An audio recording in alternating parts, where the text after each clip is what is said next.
Hi, welcome back to the Paper Turtle. Today I'm just going to do a really short, really quick haul video. I went to a couple of thrift stores the other day and picked up a couple of things. And this is just to kind of show you what types of things you can find at your local thrift stores. So, first of all, I don't know what I got where. Like I said, I went to a couple of places. But I got this little bag of ruffled lace for 50 cents. It's a really bright, bright blue. It's really pretty. And this is going to be perfect on things that need maybe primary colors, like the little golden book journals for kids themed stuff. And this was 4 yards, and I paid 50 cents for it. So I thought that that was a really good buy. And I guess I can put that in the bag later. Then I picked up these pieces of fabric. This was really, it was $1.50, and really more than I would normally pay for this size fabric. They're just squares, but they appear to be kind of vintage. I'm not really sure. I'm not a fabric person, but they look vintage. But look at how cute that is. Isn't that cute? There's that one. This one with, it's got letters and hearts and stars and a needle and thread, which I thought was kind of different and unusual. Kind of like a sampler, I guess, is what it would be representing, maybe. And then this blue gingham is pretty, which would go perfect with the lace I just bought. And this one, look at it, isn't that gorgeous? Very, very vintage looking. I really like that. So that was $1.50 for those squares. They're not big enough to cover like a book, but I could do a spine, or I could do some flip-ups or some other embellishments or something with them. And I just really liked them, and I'm pretty sure that they're some kind of vintage. So I got those. And I picked up a pattern. The vintage patterns are very hard to find. The oldest that I've been able to find is 50s and 60s, and only occasionally, like one in a batch. So I picked up this one. I'm pretty sure the whole pattern isn't in there, but that's okay because I have a lot of pattern paper to use. But I bought it for the images on the front more than anything else. So, and I don't know if there's a date on here, but it looks to me to be like about 1960s, maybe maybe as late as 70. I don't know, but I'm going to guess 60s. You don't see a date at all. And then well, hi Heidi. That was Heidi. I think that's the first time you've seen her. She'll be in and out probably. And then I went to one of the thrift stores and I picked up these two little golden books. They're newer. This one feels nice and thick. The Pokey Little Puppy does. And I got to the register and the girl asked me if I knew how much they were. And I said, no, there were no prices on the children's books. And I said, I don't know if they're the same price as the adult books or not, which was like $1.50 for hardback. I've been charged that before, which I wouldn't have mind paying for the little golden books. But she looked at the prices for the adult books and she says, no, that can't be right. I'll give them both to you for 50 cents. So I got these two books for 50 cents. Like I said, they're newer, but they're like brand new. I don't even know if they've ever been looked at or read. This is 1998, and it's got that back. And the Pokey Little Puppy, well, it's got a name in it. It is...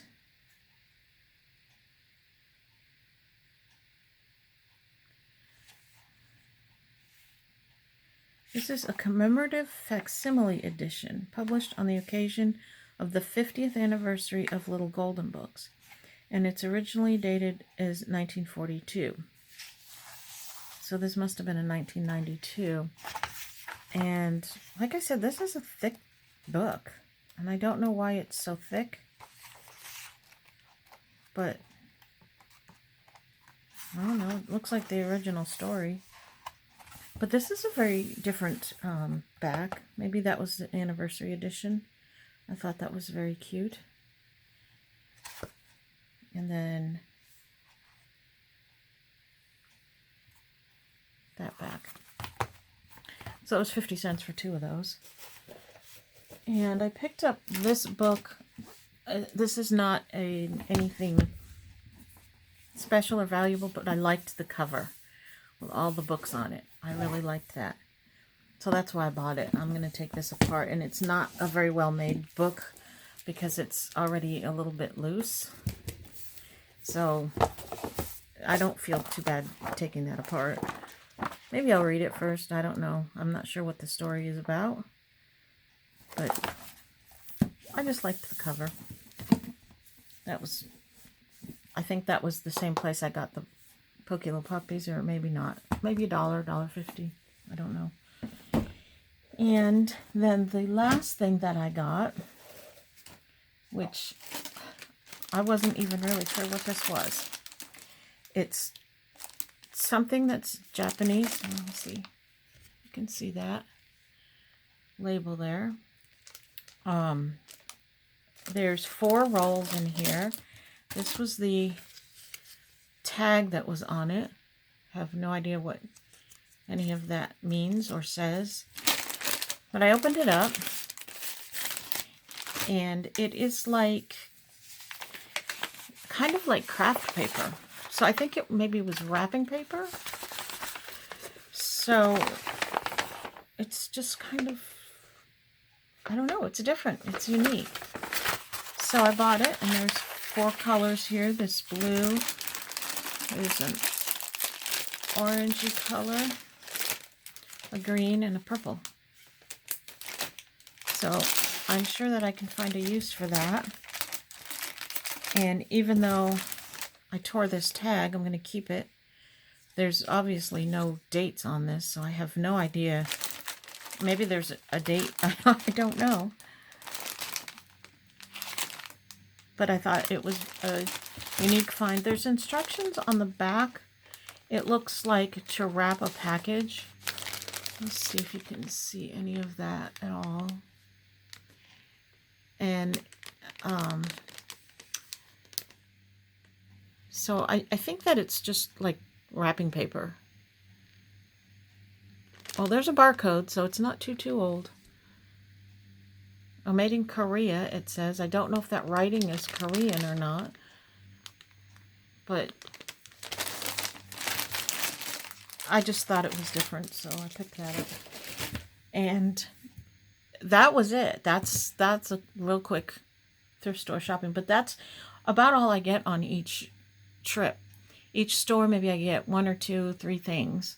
But boy, it sure adds up. But I want to show you one more thing that I got in an earlier trip. I'm always looking for larger size paper because some of the books that I make are a larger size. And I found these at an estate sale. There's 3 of them. And they are, I'm going to lift you up a little bit, maybe. See if you can get a big picture of the size of this. These are painting books. And look at, they keep going and going. And inside, they are so cool. Look at. And they're perfect. It tells you like what color paints, and it tells you how to paint the background and the details and everything. And then some of the pages have, like, I guess it would be a pattern. I don't know how you would use this book. I don't know if you would paint directly on the book. Actually, this instructions here says transfer the iris and larger pink blossoms to the canvas. So I guess you would use this as a pattern book. But there's 3 of them. This one, it says beautiful blossoms.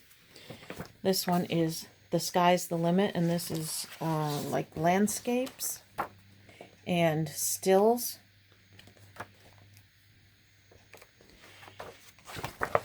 And then this one is Fantasy Flowers 2. This one, I think it was this one. One of these had gotten wet or something, so there's some damaged papers in it. But that's okay, because there's enough still left in it to work with. And then they have these, too. The finished paintings. Those would be beautiful in a book. So this was found at an estate sale, and I believe that I paid 50 cents for each of them. This must be the damaged one because it was marked 25 cents. But as you can see, there's plenty of papers in there that aren't damaged. So this is something else to look for, this type of thing, if you go to estate sales and the person was an artist or a crafter or something. And it's just one of my favorite finds, and I'm going to be using those in the next junk journal that I'm making, because it's a little bit bigger size, so that 8.5 by 11 paper is, I can use it, but it's a little bit too small for the book. But these will make the perfect size papers. So I guess that is it for today. And I thank you very much for watching. Check out my Etsy shop. It's the Paper Turtle Shop, and I'll put a link down below. And come on back another time, and I think I might be doing another craft with me pretty soon. I'm working on a book for a Christmas gift that I need to get done by Christmas, so maybe I'll turn on the camera and work on that a little bit. And of course, there'll be more haul videos, because that's my favorite thing to do. So I will talk to you later. Bye.